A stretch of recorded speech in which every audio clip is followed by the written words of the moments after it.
Manager দুপুরের খাবার না দেওয়াতে তারা মুড়ি কিনে দুপুরের ক্ষুধা নিবারণ করে।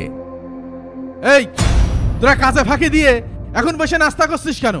এখনো তোরা প্লাস্টারের কাজ শেষ করতে পারলি না? স্যার, আমরা তো ঠিকমতো কাজ করেই যাচ্ছি, আমরা তো কাজে ফাঁকি দিচ্ছি না। তাহলে প্লাস্টারের কাজ এখনো শেষ হয়নি কেন?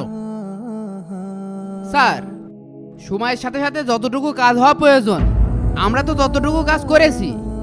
না, তোদের কাজ ঠিক মতো হচ্ছে না। আজকের মধ্যেই এই 2 বিল্ডিং এর কাজ শেষ করবি। এই যা যা, কাজ শুরু কর। যা যা যা, প্লাস্টারের কাজ শুরু কর। ধর, যা আমি এসছি। স্যার, সিমেন্ট শেষ হয়ে গিয়েছে, একটু সিমেন্টের ব্যবস্থা করে দেন।